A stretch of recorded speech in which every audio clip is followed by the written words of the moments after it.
Good morning. Good morning. Sa umagang ito ay pagpapatuloy po natin ang ating pag-aaral sa aklat po ng Revelation. Tayo ay nasa Revelation chapter 10 and 11. So sa ating po pagpapatuloy ay ating pong basahin ulit ng sagot-sagutan ang Revelation chapter 10 verses 1 to 7. Okay? Babasahin ko po and then sasagot po kayo. Sabi sa verse 1, Then I saw another mighty angel coming down from heaven. He was robed in a cloud with a rainbow above his head. His face was like the sun, and his legs were like refining pillars. He was holding a little scroll, which lay open in his hand. He planted his right foot on the sea, and his left foot on the land. And he gave a loud shout like the roar of a lion. When he shouted, the voices of the seven thunders spoke. And when the seven thunders spoke, I was about to write. I heard a voice from heaven saying, Seal up what the seven thunders said, and do not write it down. Then the angel I had seen standing on the sea and on the land raised his right hand to heaven. And he swore by the name who lives forever and ever, who created the heavens and all that is in them, the earth and all that is in it, and the sea and all that is in it, and said, There will be no more rain.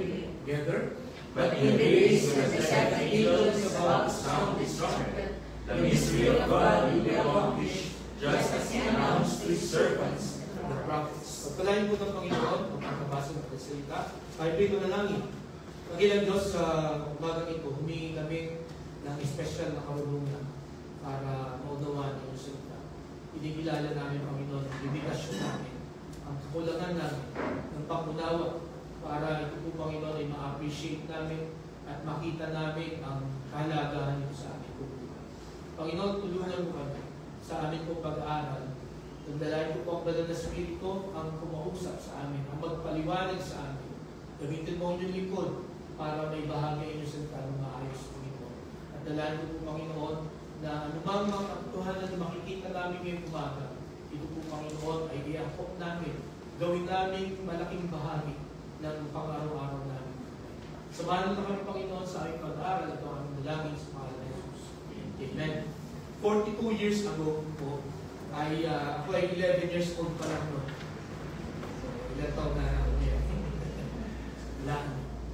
Okay, 42 years ago, ang first na Christian film o Christian movie na napanood ko, ang title ay ito, If I Perish. Ito po ay kwento ng isang Christian sa Korea na sinakop ng Japan. Ano po? At that time ay communist country pa. Ano po ang Korea. So, lahat ng mga Christians doon ay kinulong. No? Kung hindi nila i-give up ang kanilang faith, no? Sila ikukulong at sila ipapatay. So, ito po yung una kong na panood na Christian film doon po sa Kalaban sa church. Kami po ay maliit pang church doon. Mas maliit pa dito ang simbahan namin noon, ng mga una pang panahon, noong 1983. And then, nasunod namin na panood ay The Burning Hell. Okay? Nakakatanda mo ito, Jai? No. Okay.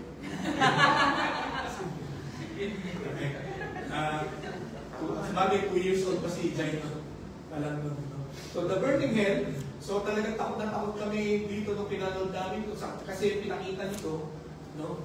Although hindi talaga ganun ka eksakto. Pero ang pinakita sa pelikula ito ay kung gaano nahihirapan ang mga taong pupunta sa impyerno. Okay? Kung gaano mahirap pupunta doon. And then, ang sunod na napanood namin noon ay A Thief in the Night. A Thief in the Night. At pinapakita dito naman, ano ang mangyayari pagka naiwanan ka, no, sa rapture. Ano mangyayari dun sa mga hindi tumanggap sa Panginoon? No? At dyan, no, hahabulin ka ng gobyerno, no, para magpatatak ng 666. Pag hindi ka nagpatatak ng 666, ay papatayin. At pag hindi ka rin nagpatatak ng 666, hindi ka makakabili. No? Hindi ka makakapasok sa eskwelahan. No? So lahat ng negotiations, hindi pwede. Kasi bago ka makapag-negotiate, kailangan magsuswipe ka muna.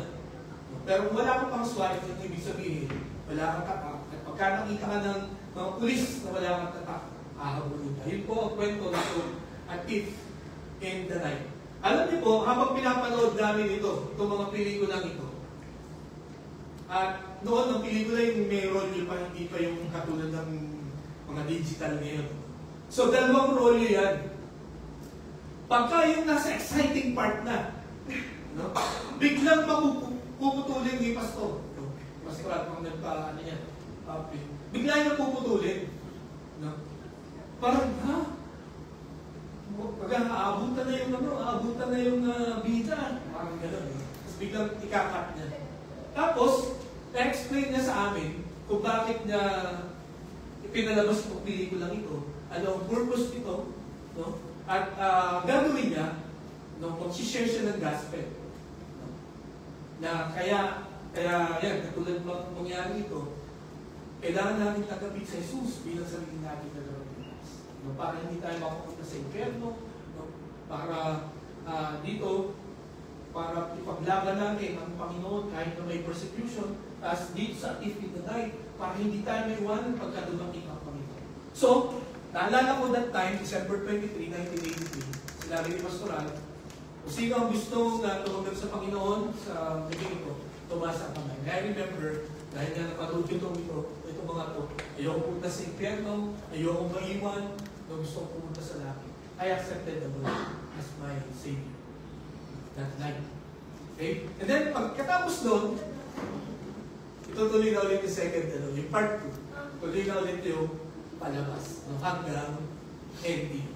Okay? So, parang pagka malapit na yung tawag ito, nagiging exciting na yung palabas, tapos biglang tutuloy, parang may ibahan ka, parang may inis ka.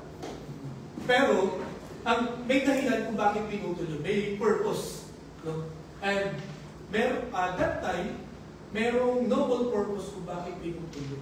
Kung bakit nagkaroon ng pause, nagkaroon ng gap in between. Ngayon umaga, mga kapatid, ang pag-uusapan natin ay tungkol sa pause, no? Pagpapahinga, no? Pagtigil. No? Sapagkat last week, ang pinag-usapan po natin, no? Ay yung pagbukas ng 7th seal. Okay. Para po doon sa ang tawag dito, walang idea sa oras na ito kung ano yung 7th seal. Balikan nyo na lang po yung ating mga recording. No? Yung pagbukas ng 7th seal, mayroong lumabas na 7 trumpets. No? At ito yung ating pinag-aralan last week, yung 7 trumpets. Okay, for background lang, no, para sa karamihan sa atin, una, ito pong Book of Revelation, ito po ay tumutukoy sa kung ano mangyayari, no, sa muling pagbabalik ng Panginoon. Tandaan po natin, bago mangyari itong Great Tribulation, itong matinding pag-uusig at paghihirap dito sa lupa, kukunin muna ng Panginoon ang lahat ng mga sumampalataya sa Kanya. Ngayong umaga, kung tumanggap ka sa Panginoon bilang sariling tagapagligtas, hindi mo mararanasan itong pag-uusapan natin. Bakit? Sapagkat kukunin na tayo ng Panginoon bago pa mangyari ito. Sapagkat ang sabi ng 1 Thessalonians chapter 5, God did not appoint us to this wrath or to experience this wrath. Kaya kukunin niya tayo. Ngunit, sa umaga ito, kung hindi mo pa tinanggap si Jesus bilang sarili mong tagapagligtas, I'm sorry to tell you, may iwan ka. So makinig ka dito kung bawa magpapaiwan ka. Kasi ito po ang mga mangyayari. Robin, napapatawa ka. Gusto mag-iwan. Huwag ka magpaiwan. Okay? So, mga kapatid,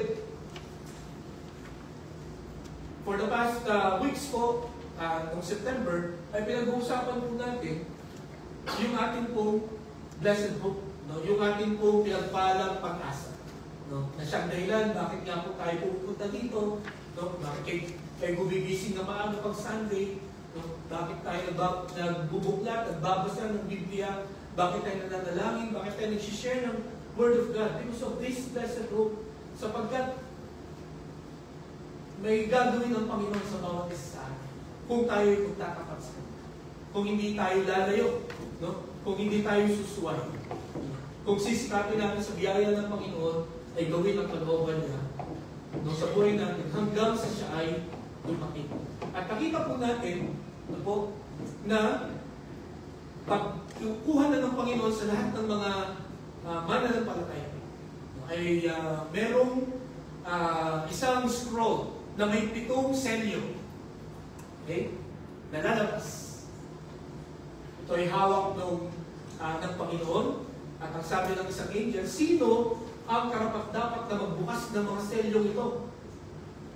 So, umiyak si John sapagkat walang makapag-volunteer kung sinong magbubukas ng 7 seal. Hanggang sa sinabi ng Panginoon na the Lamb of God is the one worthy to open the seal. Who is the Lamb of God? It's Jesus Christ.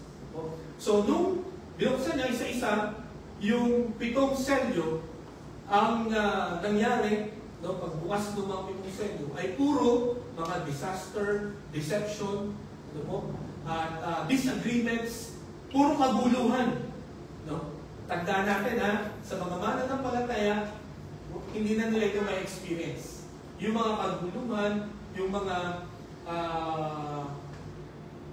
disasters na nakapaloob dun sa 7 seals, yun po ay mararanasan ng may iwan dito. Pero, ang maganda po na paalaala nung 7 seals na yun, meron pa rin pag-asa. Kung maiwan ka, maliligtas ka pa rin.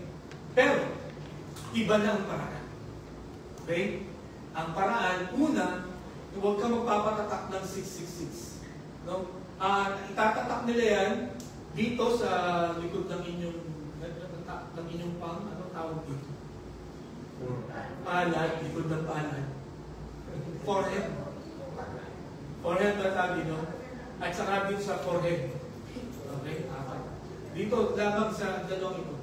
Pero kung tama yung pinag-usapan ninyo kagabi, mga ni Ringo, na nasa UK, pinopropose na to. Itong maglalagay ng chip dito, at saka dito sa ulo. Kaya maraming mga Christian sa UK ngayon ang tumatanggi sa proposal ng Prime Minister nila. Di ba? Pero niya, sabi nga ni Brother Rico kagabi, hindi mo mapipigilan yun dahil magprotesta ka. It has to happen. Kasi para matupad. Okay? So, huwag ka magpalagay doon. Pangalawa, tanggapin mo si Jesus bilang salita ng pagligtas. Manindigan ka. At ang paraan ng kaligtasan dito ay kailangan ikaw ay papatayin. Nakakalungkot, ano? Pero at least merong kaligtasan. Yun po ang nakalagay dito. Okay? So, yun sa mga pagbukas ng ika-7 seal, nakita po natin na doon sa ika-7 seal may lumabas na 7 trumpets. At yung 7 trumpets na yun, yung nilalaman doon, mas malala doon sa 7 seals. Okay? Nakita natin, last week, yung 7 seals na yun, yung 7 trumpets na yun, yung hinipan ng mga angels, nakita natin yung effect sa nature. Di ba? Nasira yung 1/3 ng lupa. Nung hinipan ng second angel, yung trumpet, yung 1/3 ng tubig ay naging kulay dugo. At nasira yung mga ship. Lahat ng mga sasakyang pandala, 1/3 doon ay nasira. And then ang sunod, paghihip ng pangatlong angel, nasira yung inuming tubig ng tao. Kaya ang daming namatay. Diba? At pang-apat, nakita natin na yung 1/3 ng liwanag, ng araw, ng buwan, ng mga bituin ay nawala. So alam niyo po, gaya sabi ko sa inyo last week, napakahalaga ng liwanag. Na ito, alam niyo ba na lahat ng distance natin sa araw, at the earth, at ng lahat ng mga planeta, kalkulado yan ng Panginoon. Maging yung liwanag na nararamdaman natin every day, calculated din ng Panginoon. Kasi pag napalapit ang araw sa atin, o napalayo ang araw sa atin, magkakaroon po tayo ng problema. Mamatay po tayo na. So, ano kaya mangyayari kung 1/3 ng liwanag ay mawawala? Ano kaya mangyayari sa kanila? Sa akin, hindi ko alam. I mean, hindi na ako kasama doon. Di ba? Pero ano kaya mangyayari pagka ganito? And then, pagdating ng pang-limang trumpet, lalabas yung jump, no, from the abyss. Okay? And then, pagkatapos doon, hindi pala, galing po pala sa langit, babagsak yung star na yun po yung devil, yung jump. And then, ang sunod doon, bubuksan yung abyss. Ano ba Tagalog sa abyss? Balon. Balong napakalalim. At from there, may mga demons. No, yung mga fallen angels na maglalabasan para i-torture ang lahat ng mga tao na may iwan. Tapos, ang mangyayari, pagka tinorture na yung mga tao, sasabihin ng mga tao na, please, let me die. Hihingin ng mga tao na mamatay sila. Yung iba magpapakamatay sila, pero sabi nyo, tatakas sa pamatay. Hindi sila mamamatay. Kahit sila tumalon sa mataas na building, kahit sila magpakalunod, kahit uminom sila ng laso, hindi sila mamamatay. Bakit? Para ma-experience nila yung lupit ng parusa ng Panginoon sa mga tao na patuloy na nagre-reject sa Kanya. Okay?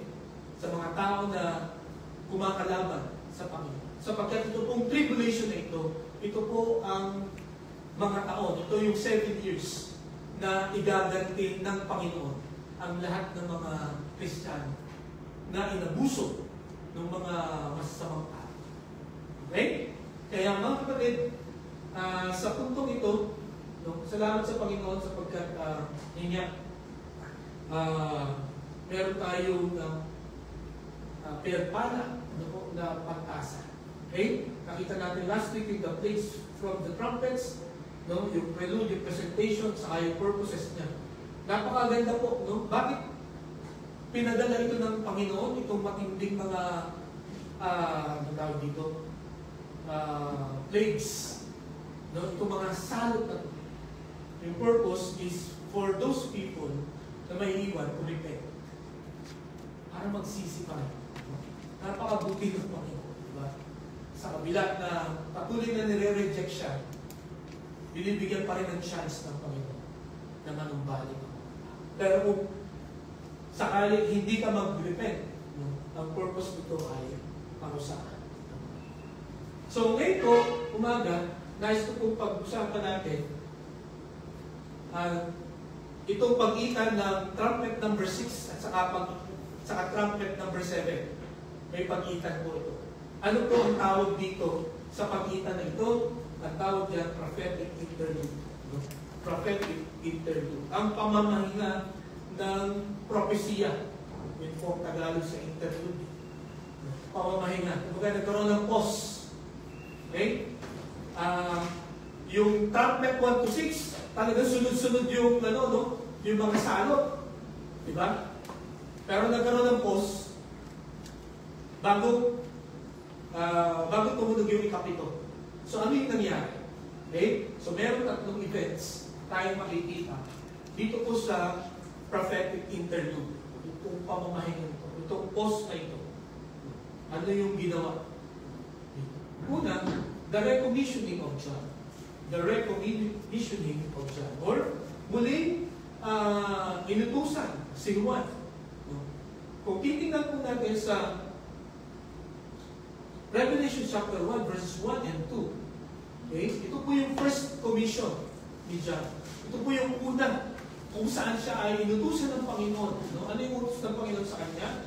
Sabi sa verses 1 and 2, the revelation from Jesus Christ which God gave Him to show His servants what must soon take place. He made it known by sending His angel to His servant John, who testifies to everything he saw. That is the Word of God and the testimony of Jesus Christ. So ito po ang assignment. No? Dito po unang kinumisyon itong si John. Anong dapat mong gawin? No? Sa lahat ng ipapakita sa iyo. Ang sabi dito, you will testify. No? Sa lahat ng iyong pakikita. Papatutuhan mo ito. Papatunayan mo ito. ibabahagi mo ito. Okay? And then, pagdating ko sa Revelation chapter 10 verse 11, then I was told, you must prophesy again about many peoples, nations, languages, and kings. So inulit ng Panginoon yung utos niya. You need to prophesy again. Alam niyo kung bakit ni-recommission itong si John? Sapagkat nung makita niya yung laman ng 7 selyo at saka itong 6 na nilalaman ng trumpets, I believe he was overwhelmed. No? Na-shock siya. Wow, grabe pala ito. Grabe ka, hindi pala ang mangyayari. No?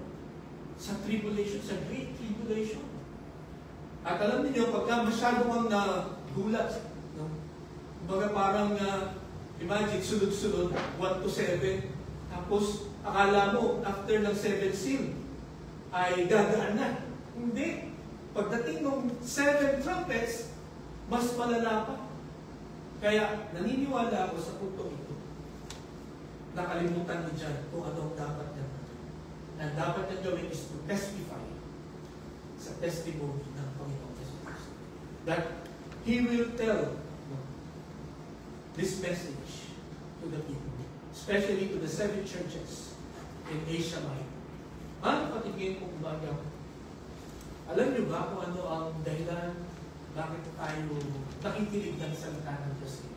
Bakit tayo nag-aaral ng evangelism? Bakit tayo nag-aaral ng discipleship? Bakit patuloy natin pinag-aaralan ng salita? Bakit natin pinag-aaralan ng Book of Revelation? Know why? Because God is commissioning us. Hindi ang mga aso, hindi ang mga ibon, hindi ang mga hayop, hindi ang mga puno ang ginagamit o ang gagamitin ng Panginoon para magsabi ng magandang balita sa mga tao. Ang gagamitin ng Panginoon, hindi rin mga angels. Ang gagamitin ng Panginoon para magbahagi ng kanyang salita, magbigay ng babala, magbigay ng paalala, ay tayo. Dahil tingin kung atin kung isinuko ng buhay natin sa Panginoon. Kung si Kristo ay nasa ating ng mga puso, nawa ang ating buhay ay isang magandang balita. Diba? Sa inyong trabaho, sa inyong pamilya, sa inyong community. Sana every time na titingnan kayo ng mga kakilala ninyo, ang sasabihin nila, ay, salamat na andito ka. Buti naman na andito ka. Parang pag nakita ka, narirelieve sila. Hindi yung pag nakita ka na, hindi nakita na naman kita. Sira na naman ang araw ko. Sana hindi po gano'n ang reaction. Di mo ba? Sana po tayo ay ilaw at asin ng sanlibutan po. Di mo ba? Natutuwa ang mga tao. Nakasama tayo. Natutuwa ang mga tao na kausap tayo. At lalo higit, natutuwa ang mga tao na humingi ng tulong sa atin, lalo na sa mga problema na kinakaharap natin. Sapagkat nakikita nila na nasa atin ang sagot, which is true. Bakit po nasa atin ang sagot? Because Jesus Christ is in our lives. Okay? So mga kapatid, po umaga, ito po ang makikita natin sa recommissioning ni John. Ngunit meron pang dagdag na pinakita ang Panginoon sa muling pagbibigay niya ng utos kay Juan. Makita natin itong manifestation of the mighty angel. Sino ba ito? Itong mighty angel na ito. At alam po ninyo, kung babasahin ninyo ang buong Revelation, marami po kayong mababasa dito about angels. Pero ito lang sa bahagi ito nyo makikita, itong mighty angels. Okay? So, tingnan po natin yung description nito or manifestation. Ang sabi diyan sa Revelation chapter 10 verses 1 and 2, then I saw another mighty angel. So, ito yung pangalawang mighty angel. Sino yung una na nakita niya? Okay, tingnan po natin. Sabi niya, sa Revelation chapter 5, puro po tayo ng kaunti, no? Sabi niya, then I saw in the right hand of him who sat on the throne a scroll with writing on both sides and sealed with 7 seals. And I saw a mighty angel proclaiming in a loud voice, who is worthy to break the seals and open the scroll. So ito po yung una na mighty angel na nakita ni Juan. Okay? And then ang pangalawa, ito na nga. Nasabi niyan, he was robed in a cloud, with a rainbow above his head. His face was like the sun, and his legs were like a fiery pillars. He was holding a little scroll, which lay open in his hand. He planted his right foot on the sea and his left foot on the land. So ito po, hindi ko alam kung ito yung talagang itsura, pero ito ay bunga ng ating imagination, itong drawing na ito. I believe, mas kamangha-mangha pa ang itsura nung nakalagay dito sa propesya ito, sa drawing na ito. Okay? Pero nakalagay dyan, he was robed in a cloud, with a rainbow above his head. His face was like a sun, and his legs were like fiery pillars. He was holding a scroll. Tinignan ko po yung original na pagkakagamit sa Greek ng scroll. Scroll na, sa King James kasi nakalagay ay book, little book. Okay? Pero, nung unang panahon kasi, ang book nila ay scroll. Sa scroll sinusulat. Hindi po mga ganito. Okay? Pero anyway, ang sabi dyan, which lay open in his hand, he planted his right foot on the sea, and his left foot on the land. So kakaiba, ito pong anghel na ito. At ang kanyang dala-dala ay little scroll. Okay? Yung unang mighty angel, na nakita natin sa Revelation chapter 5, he was related also sa scroll na may 7 seals. Di ba? So, sabi ng mga Bible scholars, God's Word is really guarded. Hindi ito basta-basta kung saan-saan mo lang makikita. Kaya pala hindi ito masira. Kaya pala ito ay kahit na anong planong sirain ng mga tao, hindi ito masisira because it is guarded by a mighty angel. Okay? So, makikita natin how precious this word is. Kaya hindi po dapat ito baliwalain. Hindi dapat natin ito, kumbaga, kung saan lang natin ilagay. Sana alagaan po natin ang salita ng Panginoon. Okay? So, ito po ang anghel or mighty angel na babantay o naghahawak sa little scroll. Bakit little scroll? Marahil itong little scroll na ito yung book of Revelation. Kaya little lang siya. Hindi katulad dito ng scroll sa Revelation chapter 5. Okay?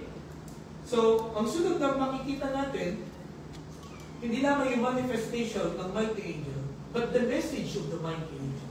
Ano yung mensahe niya? Pagbaba niya, pagkapak niya sa lupa at saka sa dagat. Ano yung mensahe na kanyang inihatid? Okay? Ang sabi diyan, then the angel I had seen standing on the sea and on the land raised his right hand to heaven, and he swore by him who lives forever and ever, who created the heavens and all that is in them, the earth and all that is in it, and the sea and all that is in it, and said, there will be no more delay. Hindi na ito maaantala. Ano yun? Ano ibig sabihin nung hindi na siya maaantala? Okay? Alam niyo po, ayon sa mga Bible scholars, nung sinabi daw po ito ng angels that there will be no delay, since na ito pong 6 na trumpets na tumunog ay puro parusa, puro paghukom ng Panginoon. No? Ang sabi niya dito, yung ikapito, hindi na yun mapipigilan. Malapit nang dumating yung ikapito na trompeta. Okay? At ang isa pa, na kahulugan daw po nitong there will be no more delay, yung parusa ng Panginoon, hindi na niya ito patatagalin pa. Okay? Yung parusa niya sa mga hindi tumanggap sa Kanya at yung patuloy na sumusuway sa Kanya.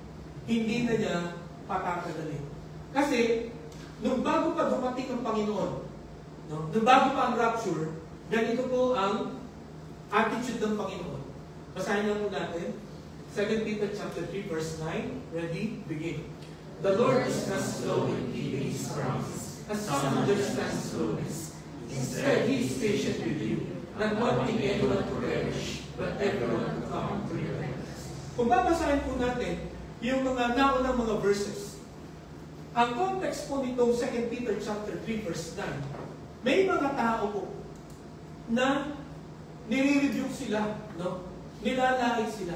Ang sabi nila, sabi niyo, darating na ang Panginoon. Ang tagal nyo nang pinipreach yan, no? Almost 30 years nyo nang sinasabi na babalik si Jesus. Pero bakit hindi pa? Diba? May mga nagsabi na sa inyo, yan, mamaya. Tagal niya pinipreach, bata pa ako. Black and white pa ang TV noon. Yan na, darating na siya. Pero wala. Nasaan? At ito po ang sagot ni Pedro. The Lord is not slow in keeping His promise. Hindi niya pinapatagal. No? Hindi dahil sa mabagal ng Panginoon sa kanyang pagtupad sa kanyang mga pangako. Kundi, bakit niya pinapatagal pa? Because He is patient with you. Talagang pinagtsatsagaan ka niya. Pinagtsatsagaan pa tayo ng Panginoon. Kasi gusto ng Panginoon na lahat ng tao ay manumbalik sa Kanya. Magsisi sa Kanyang mga kasalanan. Ayaw niya na mapahamak ang mga tao. Diba?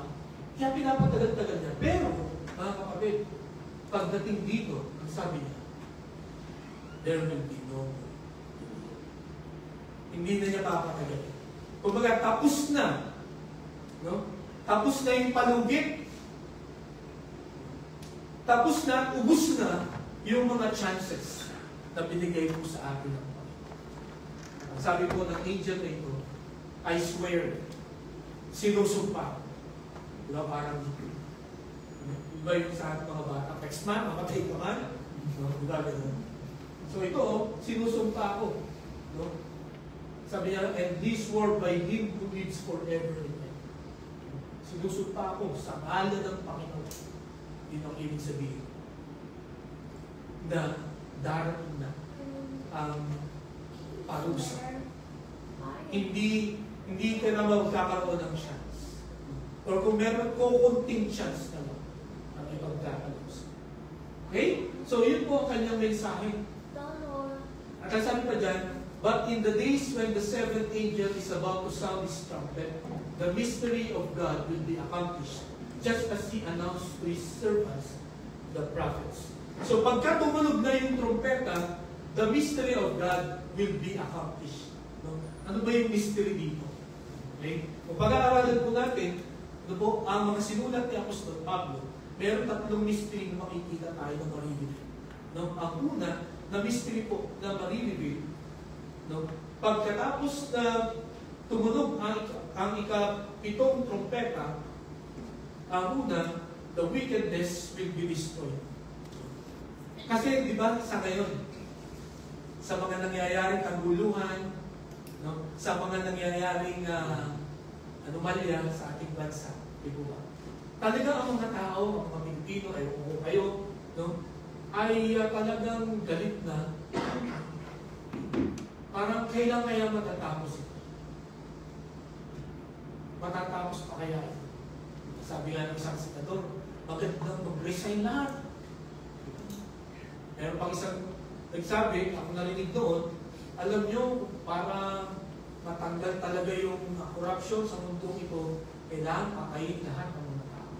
Kailangan may bagong generasyon. Imagine, papatayin na. Kasi, hanggat nandyan yung sistema, hanggat hindi namamatay yung sistema, ay hindi yan mawawala. Pero sabi ko dito, pagka tumulog na yung ika-7 trumpeta, the wickedness will be over. Mawawasak na yung kasama. Final. Okay? And then ang pangalawa, the reign of the Lord Jesus Christ will begin. Okay? Diba? Parang lahat ng mga tao ay naghihintay, paano ba, o kailan ba maghahari talaga ang Panginoon Kristo? Ang mga Hudyo, alam niyo ba hanggang ngayon, iniintay pa rin nila ang Messiah. No? Kasi ang nag-stick lang sa utak nila ay pagdating ng Messiah, siya ay maghahari, darating siya na makapangyarihan. Kaya nung dumating ang Panginoong Kristo, pinanganak sa sabsaban, walang matirahan, no? At namatay dun sa krus. Na-turn off talaga silang lahat. Sabi na, hindi ito yung Kristo na aming hinihintay. Hindi kasi nila nabasa yung Isaiah chapter 52 and 53. No? That he must suffer first. And then, babalik ulit ang Panginoon to claim His King. Okay? So, makikita po natin yung mga mystery na yan. No? And then, ang isa pa, ang lahat ng pangako ng Panginoon ay tutupad sa ating po mga mananampalataya. Okay? Kung tayo po ay nagdududa kung tutuparin ba ng Panginoon ang mga promises niya dito sa Biblia, pagtulog po ng ikapitong promise, everything, every promise, or every promise, marirealize ng lahat. Ang lahat ay magpupunto na totoo na itong Panginoon na aking pinaglilingkuran at ating sinasamba. Mga kapatid, napakaganda na bago pa mangyari ang mga hula na ito, mga prophecy ito, narinig na natin ngayon. Di ba? Kasi, alam natin na ito palang ating sinasambang Panginoon. Tutuparin talaga niya ng kanyang mga pangako. Kaya naman magdagdag ito ng lalim at tibay ng pananampalataya natin sa Panginoon. Na sa panahon ng mga pangailangan, panahon ng pagsubok mga kapatid, sana mas lumapit tayo sa Kanya. No? Minsan kasi, sa dami na ng ating mga natutunan, minsan nalilimutan na natin yung mga promises ng Panginoon. At ang nakakalungkot sa pagdating ng mga pagsubok, malubay yung paghawak natin. Parang, ito kaya talaga ito. Pagka nag-pray ka, sasagot ang Panginoon. Totoo ba talaga na ganito ang mangyayari pagka ganito ang Panginoon? O ba? Mga kapatid, sa panahon ito, all the mysteries that came from God will be accomplished. Ang sabi po ng mighty angel. Okay? So, yun pala eh. Tutuparin pala ng Panginoon. So, panindigan na tayo sa mga pangako ng Panginoon sa atin. So, nakita natin yung message, ang huli, the mandate to John. Ang utos kay Juan. Ano yung mga utos kay Juan na makikita natin dito?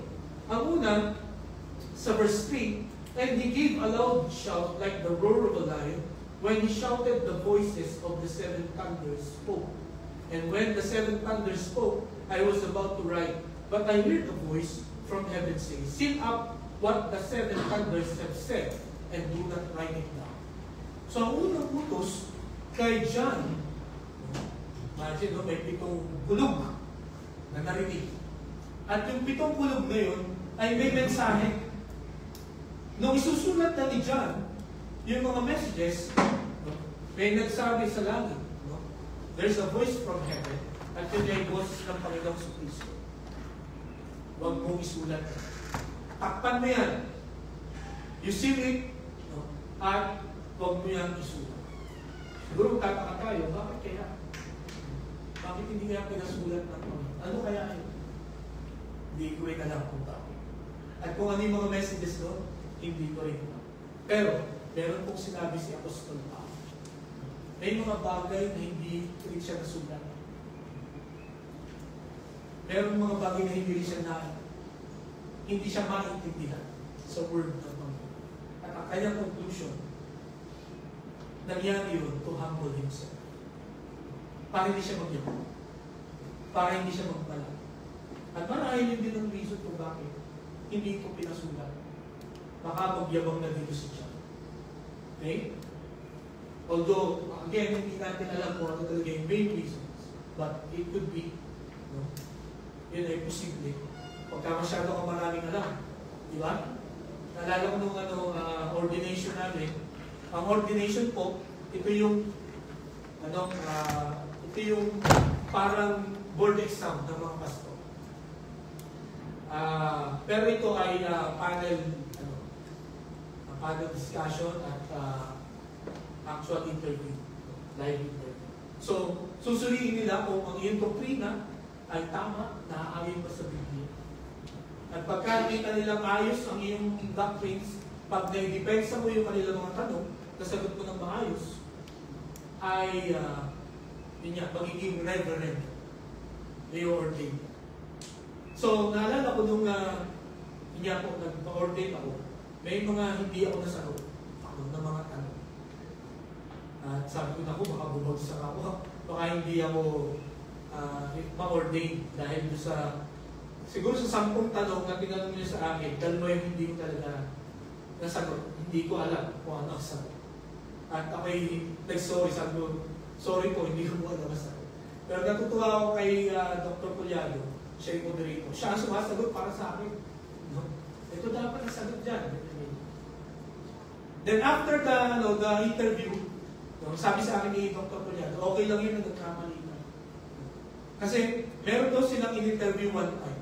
Alam lahat at memorize lahat ng sagot. At ang yabang niya. Kaya muntik na nilang ibagsak. Kasi ang hirap nung anong tawag doon? Know everything when you know everything. So, mga kapatid, ang point ko dito ay may mga bagay na hindi ipinapaalam ang Diyos natin. Sa Biblia, mababasa po natin. May mga bagay, ang mga bagay na naisulat lang ay yung mga mauunawaan natin at magagamit natin. Ito po 66 books of the Bible. Ito 1,189 verses, chapters ng Biblia. Ito po ay sinulat para maunawaan po natin. Hindi ko po alam kung bakit yung ibang mga tao ay naghahanap pa ng ibang libro. No? Na doon nila yun ang kanilang ginagawang saligan ng kanilang pananampalataya. Sabi dito, ito po 1,189 chapters sa Biblia is enough to establish our faith. No? Kaya ito po, pag-aralan po natin sa biyaya ng Panginoon ay unawaan natin. So yun ang unang utos, no? Do not write this down. No? Itong messages ng 7 thunders. Okay? And then ang sunod na kanyang iniutos sa kanya ay ito, sa verse 9. So I went to the angel and asked him to give me that little scroll. He said to me, take it and eat it. Okay? It will turn your stomach sour, but in your mouth it will be as sweet as honey. Okay? Then sa verse 8, then the voice that I had heard from heaven spoke to me once more. Go take the scroll that lies open in the hand of the angel who is standing on the sea and on the land. So, sabi ng Panginoon, kunin mo yung maliit na scroll o yung na libro doon sa angel. So, pagdating niya, akin na daw yung scroll niya. Sabi ng angel, ito, take this at kainin. At ano sabi niya? It will turn your stomach sour, but in your mouth it will be as sweet as honey. Pagka kinain mo yan, matamis yan sa bibig mo, pero pagdating yan sa tiyan mo, ay maasin yan. Kaya sweet and sour ito. Diba? Okay. So, ano ibig sabihin ito? No? Ito ba'y literal? Na kinain ni John yung libro? Nakakita na ba kayo na kumain ng libro? Naalala ko ng bata pa ako, kumakain ako ng papel. Pero, sinubukan ko lang. Ano lang, hindi ako naka-isang page. Parang isang pilas lang, wala lang ako magawa, kumain ako ng papel. At hindi ko na uulitin. Pero ito, mga kapatid, nung kinain niya nga, sabi niya, I took the little scroll from the angel's hand and ate it. It tasted as sweet as honey in my mouth. But when I had eaten it, my stomach turned sour. Then I was told, you must prophesy again about many peoples, nations, languages, and kings. Ito po ay simbolo lamang. No? Hindi po ito literal na kinain talaga ni John, itong maliit na libro ito. Okay. Ano ang ibig sabihin ito? Tingnan po natin itong Job chapter 23 verse 12. Basahin nga po natin. Ready? Begin. I have not departed from the commands of his lips. I have treasured the words of his mouth more than my daily bread. Then Psalm 19 verse 10. Ready? Begin. They are more precious than gold, than much pure gold. They are sweeter than honey, than the honeycomb. So dito po, si Job, itinuring niya ang salita ng Diyos na mas mahalaga pa kaysa pagkain. Okay? And then si Haring David, itinuring niya ang salita ng Diyos na mas precious. Mas mahalaga, mas importante pa kaysa pure gold. Mas matamis pa, mas masarap pa kaysa pulot o kyutan. Alam niyo po yung honey noong unang panahon, yun ang chocolate nila ngayon. No? Mas masarap pa sa chocolate itong Word of God. So anong ibig sabihin ng kinakain ba ni David ang salita ng Panginoon? Si Job ba, ginagawa niya pang-ulat ang salita ng Diyos? Hindi po. Ang ibig sabihin ito, you need to internalize the Word of God. Isa puso mo talaga. Isa isip mo talaga. No? Pagbulay-bulayan mo ito. Pag-aralan mo ito. No? At ito ay i-apply mo sa iyong buhay. Yun po ang ibig sabihin na ito po ay kainin. No? Sapagkat tandaan natin, ang pagkain daw ng ating spiritual na buhay ay salita ng Diyos. Kung ang physical, ang pagkain natin ay kanin, ulam, ang ating spiritual ay salita ng Panginoon. So, pinapakain nyo ba yung mga spiritual na katawan? Paano yung papakainin? Through studying the Word of God. No? Kung hindi nyo pinapalipas ang inyong mga sarili, no? Ng inyong mga chance sa gutom, di ba? Magka-alas 12 na, talagang tingin na tayo sa kain. Kailangan ng kumain. O pag breakfast, no? Or pag dinner na, sino dito sa inyo ang nagdi-beast mode pagkabuto? Talagang nagwawala, hindi mo na makahusap. Ako, lumalabo ako pagka buto ko. Kaya pagka hindi ko kayo makilala, minsan, makagutom ako nun. Isa na ang solusyon, bigyan niyo ako ng food. But ang ibig ko sabihin dito mga kapatid, kung pinapahalagahan natin ang kalusugan ng ating katawan, physical na katawan, nawa sa umaga nito, pahalagahan din natin ang kalusugan ng ating spiritual. Ang spiritual body po natin, ang pakain din ay ang salita ng Panginoon. Ilang beses mo pakainin ang iyong physical. Sana ganun din mo with kadalas pakainin ang iyong spiritual. Di ba? So, bakit sweet? No? Bakit pag kinain mo siya sweet, tapos pag dumating sa tiyan mo, magiging maasim siya. Maggagas ka. Di ba? Ano po ang ibig sabihin mo? Okay, tindahan po natin. Ayon po sa mga Bible scholars, ang salita daw po ng Diyos pagka nabasa mo, lalo tigit sa mga nakakilala sa Panginoon. Ito po ay pag-asa. Ito po ay direksyon. Ito po ay correction. Ito po ay rebuke. Pagka ito po ay binasa po natin. Kung inyo po mapapansin, nung hindi pa po natin nakikilala ang Panginoon, wala tayong maintindihan sa kanyang salita. Di po ba? Naalala ko po noon, nung ako 11 years old, may Bible na sa bahay namin. At yung mga kapatid ko, nagbabasa na sila. May memorize na nila yung John 3:16, John 1:12, Romans 3:23. At ako, dahil gusto kong lagi makipag-compete sa mga kapatid ko, so ako din, memorize ko din yung John 3:16, John 1:12, pero hindi ko siya talaga naiintindihan. Hindi ko siya naiintindihan. Tapos nagbabasa sila ng Bible every day. Ako din, basa din ako. Pagdating ko ng Leviticus, sabi ko, hindi ko naman maintindihan ito. Pero this is what happened. Nung tinanggap ko si Jesus bilang sarili ko ng Panginoon, nagkaroon siya ng meaning. Naiintindihan ko siya. At ito pa ang isa sa mga na-realize ko. Nagkaroon ng lakas na loob na ibahagi siya sa iyo. Samantalang na hindi ko nakilala ang Panginoon, wala akong pakialam sa pagbabasa. Basta, sabi nung tinuro sa akin ng ninong ko, basta black yung Bible, huwag kumahawakan yan. Sa protestante yan. Bible ng Katoliko, yung kulay purple. No? So, yun lang babasahin ko. So, yun ang naalala ko na sabi ng Ninong. Kaya pag nakakita ko ng Black Bible, hindi ko talaga binabasa o pinapansin. Pero nung makakilala ako sa Panginoon, mga kapatid, yun niya, naiintindihan ko ang kanyang salita. Matamis siya. Pero bakit siya nagiging sour? Yung pagkakinain, pagka-inabsorb siya. Ito po. Ayon sa mga Bible scholars, mahirap siyang sundin. Di ba?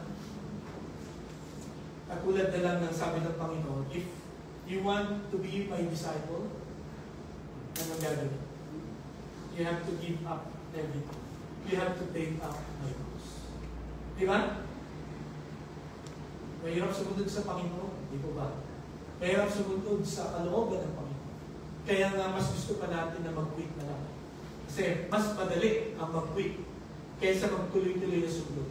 Pero mga kapatid, tandaan po natin, sa ating pong pamumuhay na ito, mahirap ngayon sumunod. But later on, sa muling pagbabalik ng Panginoon, magkakaroon tayo ng kagalakan, kasiyahan, at kagaanan sa pagsunod sa Panginoon. Pero kung tayo po mga kapatid, sa umagang ito, pipiliin natin, huwag sumunod sa Panginoon kasi mas madali, mas masarap. Pwede ma-experience mo yung sarap ngayon, pero sabihin ko sa inyo, after this, ay mararamdaman natin ang parusa ng Panginoon. At ang parusa ng Panginoon ay pangmatapa. Diba? So mga kapatid, ngayon kung umaga, yun po ang kahulugan nitong pag kinain mo itong Word of God, matamis siya, and at the same time, siya ay maasim. No? At ang isa pang kahulugan nito, para sa mga mananampalataya, ito ay matamis. Pero sa mga hindi mananampalataya, it is sour. No? Ayaw nila Panginoon. Corny yan. No? Hindi yan magandang pag-usapan. Okay?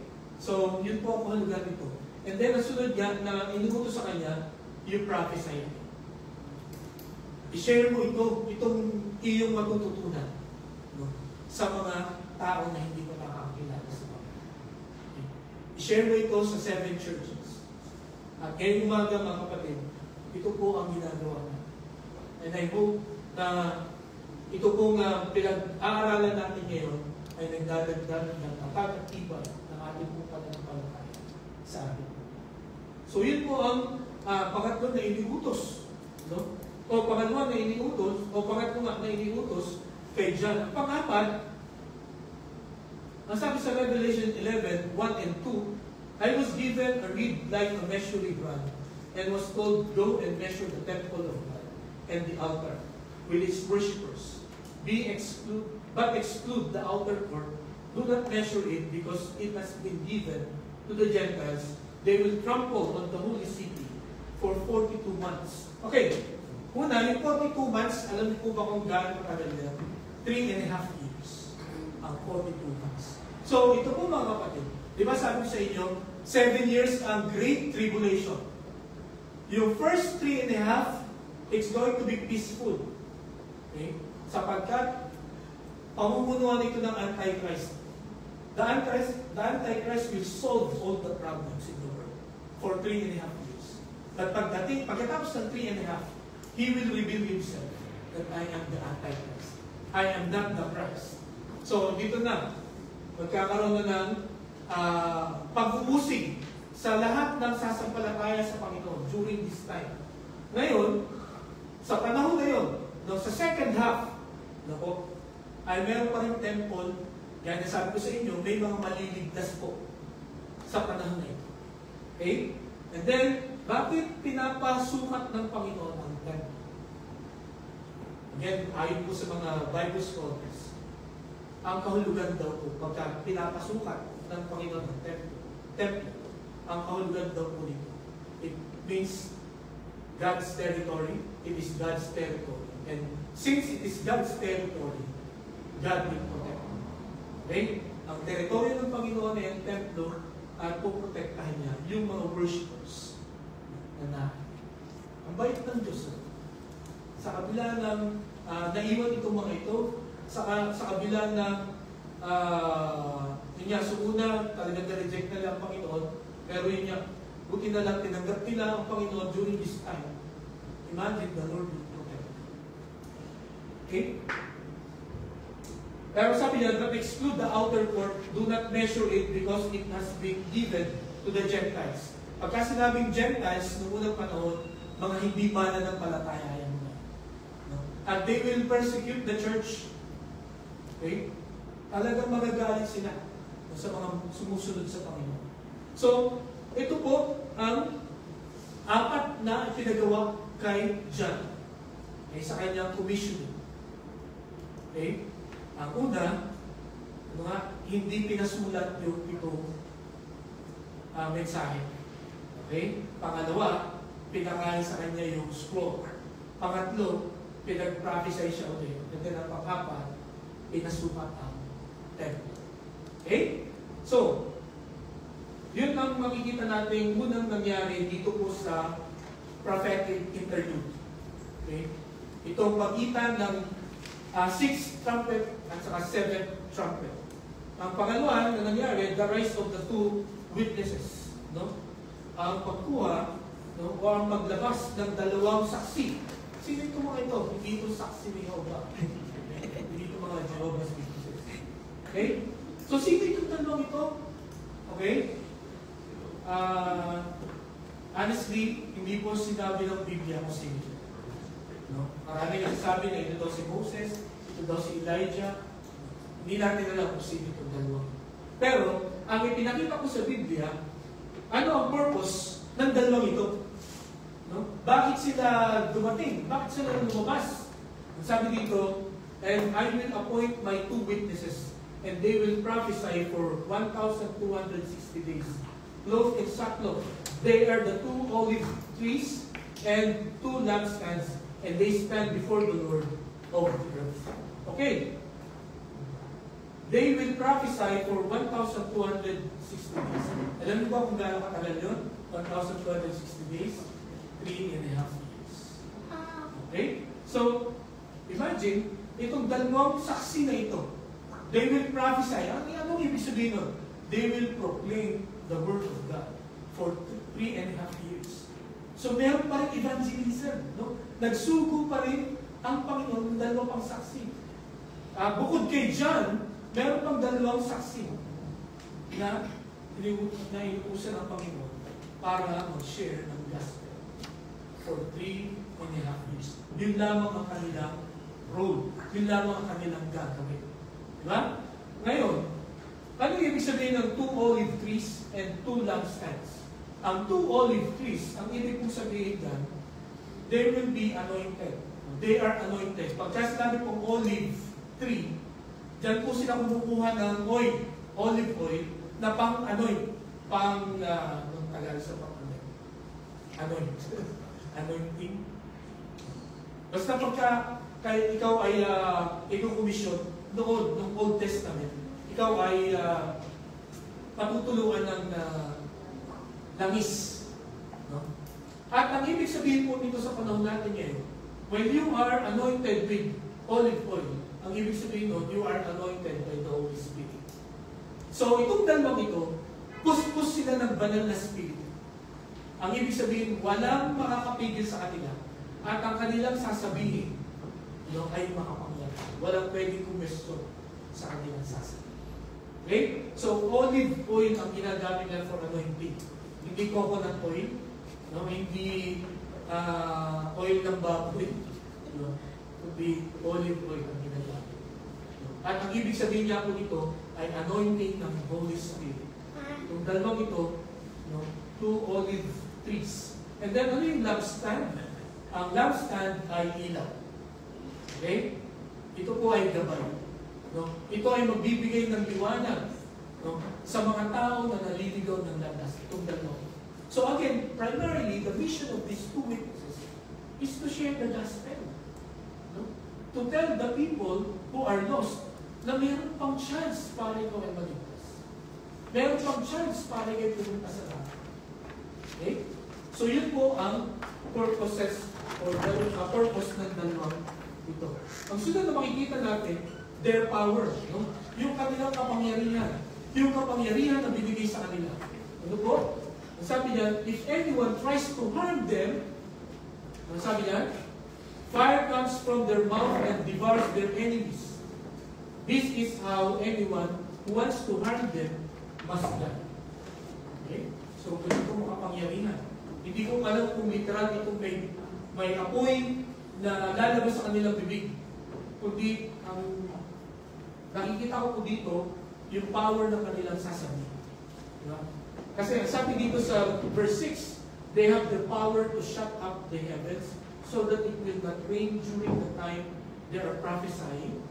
And they have the power to turn waters into blood and to strike the earth with every kind of rain as often as they want. Okay? So yun ang ibig sabihin ng fire comes from their mouths and devour their enemies. Hindi yung ako yung lalabas, kundi their words are powerful. Halimbawa, sabihin niya, ito, mas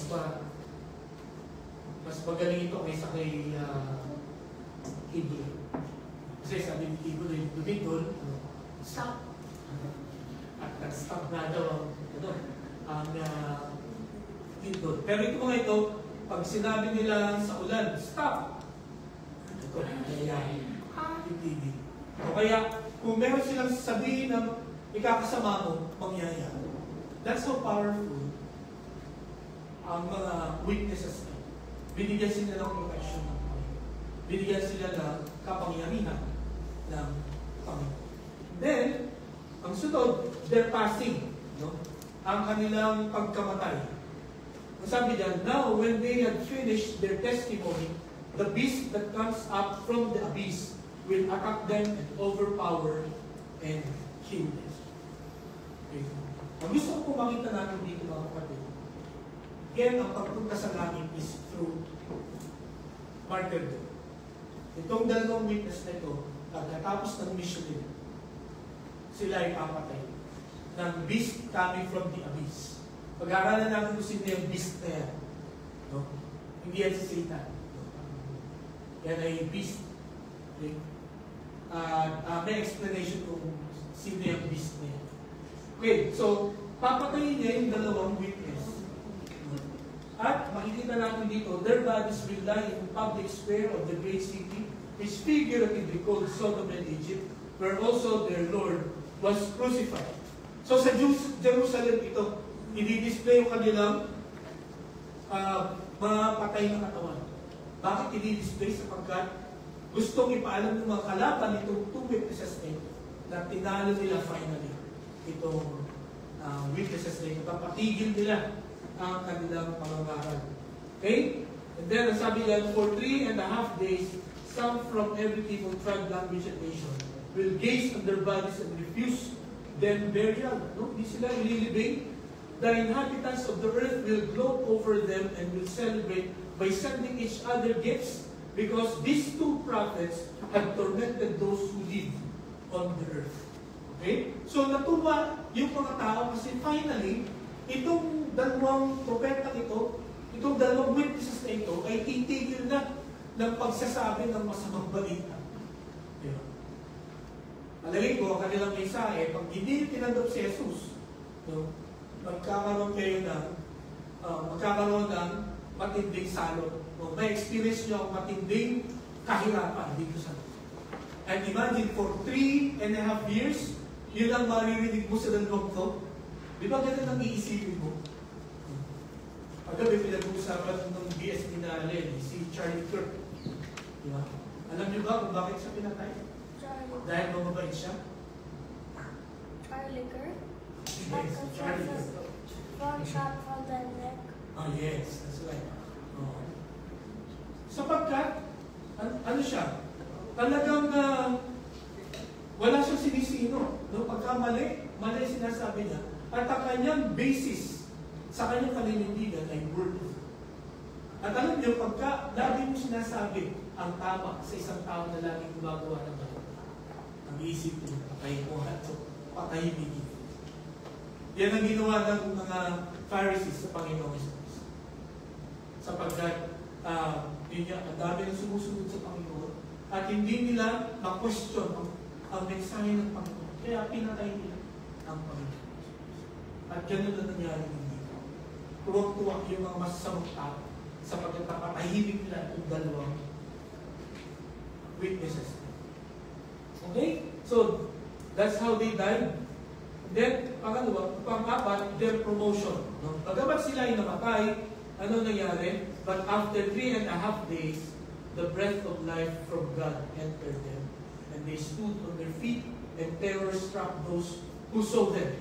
Then they heard a loud voice from heaven saying to them, "Come up here." And they went up to heaven in a cloud while their enemies looked on. Okay? After 3.5 days, binuhay ulit sila ng Panginoon. Okay? And then sabi niya, terror struck those who saw them. Natakot sila, nabuhay yung kanilang pinatay. Akala nila, nanalo na sila.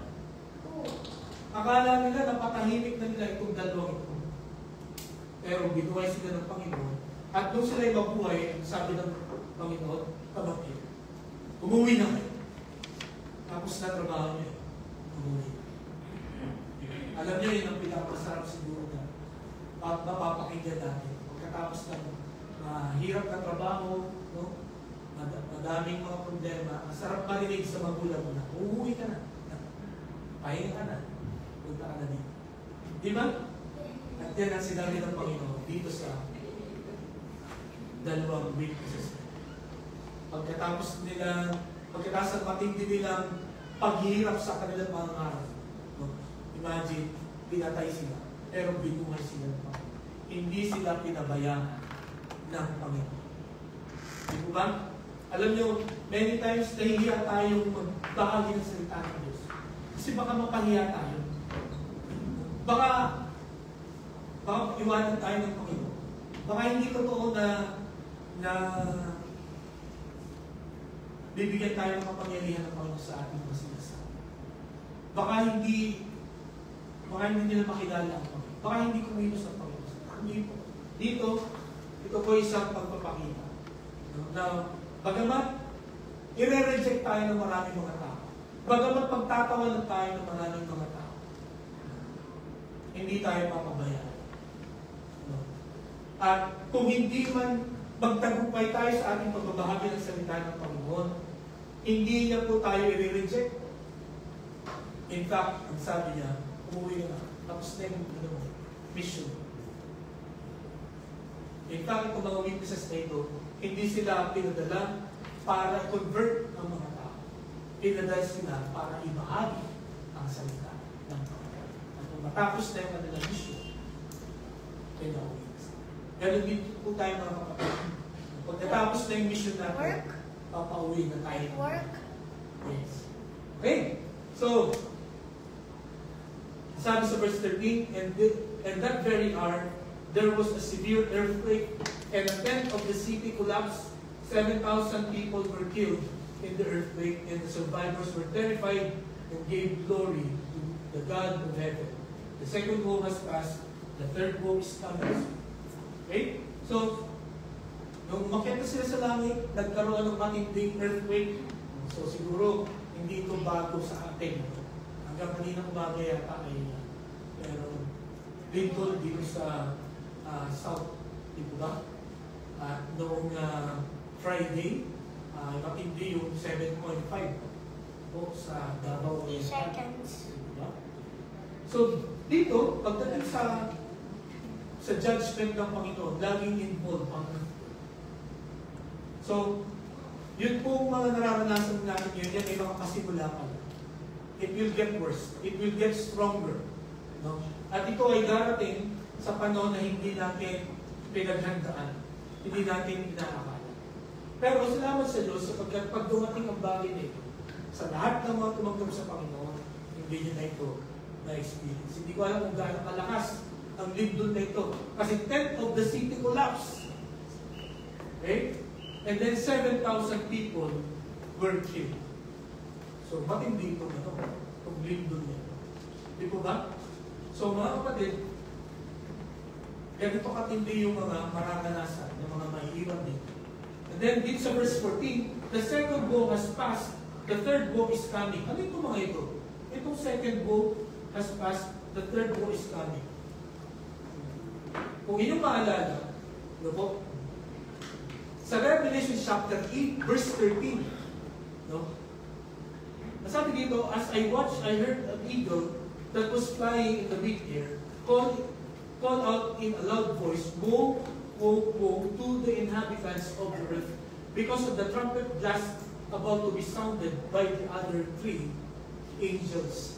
So, yung tatlong woe ay manggagaling sa tatlong angels na magpapatunog ng trumpet.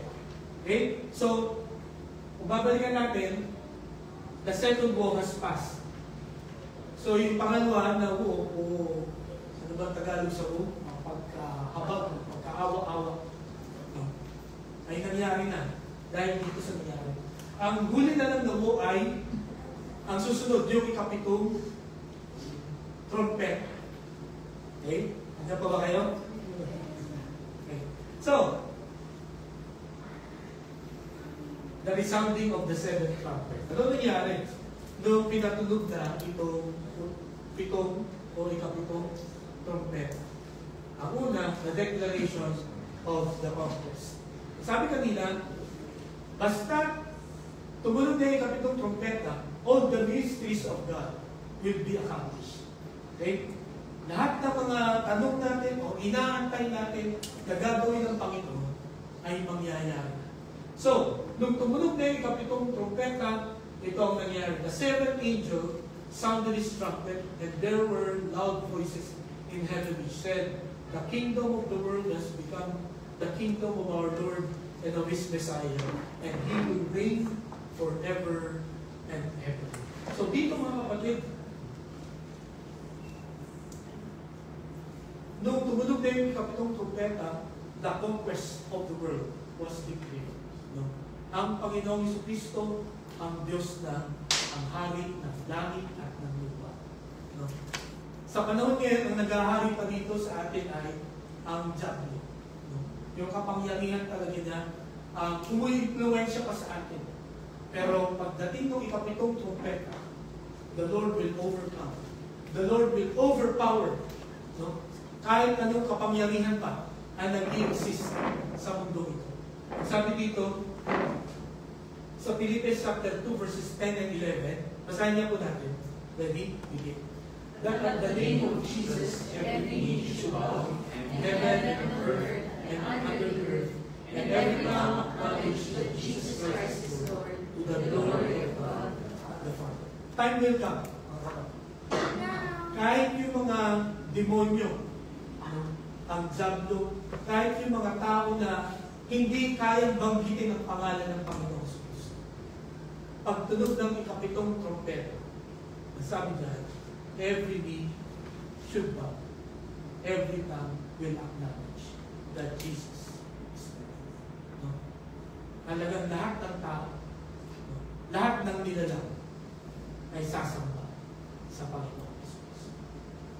Diba? Then, isa pa na makikita po natin, the display of worship. No? Ang pagpapakita ng pagsamba. Nakakamangha at nakakapagbigay ng kadala na after all this tribulation, no?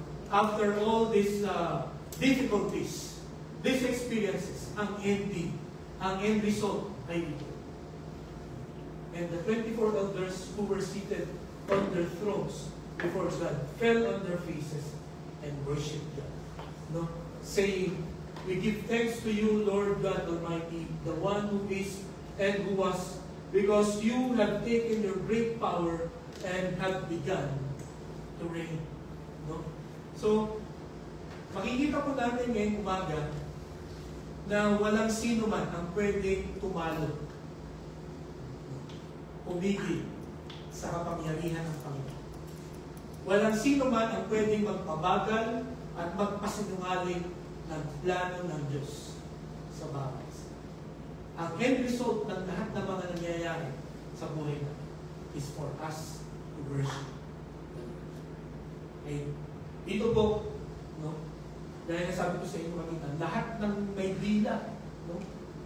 Lahat ng may tuhod, luluhod at magsasabi, yuyukod, sasamba sa Panginoong Yesus. ngayong umaga, gaano kalalim ang iyong pagsamba sa ating pong Panginoon. Kailangan ko bang maranasan itong tribulation? Kailangan ko ba nating maranasan ang matitinding pagsubok, paghirap, para ma-realize natin na dapat natin sambahin ang Panginoon. Diba ba? So makita natin dito mga kapatid, no? Sa verse 18 and 19, no? The nations were angry and your wrath has come. The time has come for judging the dead and for rewarding your servants the prophets and your people who revere your name, both great and small, and for destroying those who destroyed earth. Then God's temple in heaven was opened, and within his temple was seen the ark of his covenant, and there came flashes of lightning, rumblings, peals of thunder, an earthquake, and a severe hailstorm. Okay? So ganito po ang mangyayari. Pagka-display na. No? Pagka-ipinakita na. By the way, paalala sa inyo, yung 24 elders, representative yun ng lahat ng mga Christians. No? Sasamba sila sa Panginoon. At napansin nyo yung the Ark of His Covenant, alam niyo bang hinahanap niya ngayon kung nasaan? Hindi nila makikita kasi nasa heaven yan. Yung Ark of the Covenant. Dito lang ulit yan natin makikita. Kasi sabi nila baka daw may kayamanan naman yun. Pero hindi nila makikita na andito pala sa langit. So again, gusto ko pong makita natin dito mga kapatid sa ating pong pag-aaral. Ito pong prophetic interlude. Una, gusto ko pong makita nyo. God is always giving us a chance. Okay? Kahit sa matitinding pagsubok, tayo po ay bibigyan ng Panginoon na makabalik sa atin. Ngunit, meron po itong hanggan. Okay? Meron po itong hanggan. Nagpadala ang Panginoon ng mga witnesses, no? Para ibahagi sa atin ang salita ng Diyos. Para niya po manumbalik tayo. At naman mga kapatid ngayong umaga nito, nawa ito'y maging takas ng loob natin para patuloy tayo bahagi ng kanyang salita. No? Na labanan po natin yung ating hiya, yung ating pong takot, at yung ating pong pagbibig sa pagsunod sa Panginoon at sa paggawa ng kanyang kalooban sa atin. Sapagkat mga kapatid, ito pong mga inihayag na ito ng Panginoon kay John na mangyayari in the future. Sigurado mangyayari. Pero sana, ang aking pong panalangin parating sa ating pong pakikinig, huwag natin hayaan na una, maiwan tayo. Pangalawa, may maiwanan tayo. Sabihin na natin sa mga taong hindi pa nakakilala sa Panginoon ang magandang balita. Sapagkat sa panahon ngayon, ang kaligtasan ay napakadali. No? Sapagkat tayo po ay nabubuhay sa panahon ng biyaya. Pag tinanggap mo si Jesus ng puso mo, no? Sa buhay, pagdating ng Panginoon, kukunin ka na. Babaguhin na ang iyong katawan. At kung ikaw ay abutan ng kamatayan, bago siya dumating, bubuhayin ka ulit. Pero just in case, no? Just in case, dahil na lagi mo sinasabi, kung may iwan kayo, hindi ako kayo. Hindi may iwan dito, sana wala. May pag-asa. Tanggapin si Jesus, pero kailangan ng patay. At huwag ng patay. Okay po? Tayo pinagalaman. Dakilang Diyos, salamat po sa inyong salita. Mahirap itong unawain, mahirap itong pagkain. Tanging ang pangunguna at pagtuturo ng banal na Espiritu ang magbibigay lang sa amin ng karunungan para maunawaan at pahalagahan ang inyong salita. Tulungan po, Panginoon, kami na makita at panghawakan ang mga katotohanan na nakita namin dito. Tulungan mo kami, Lord, na yakot dito sa buhay namin. Nawa ang salita mo ang magbigay ng lakas ng loob sa amin na ibahagi ang magandang balita sa mga tao. Aming dalangin sa pangalan ni Jesus. Amen.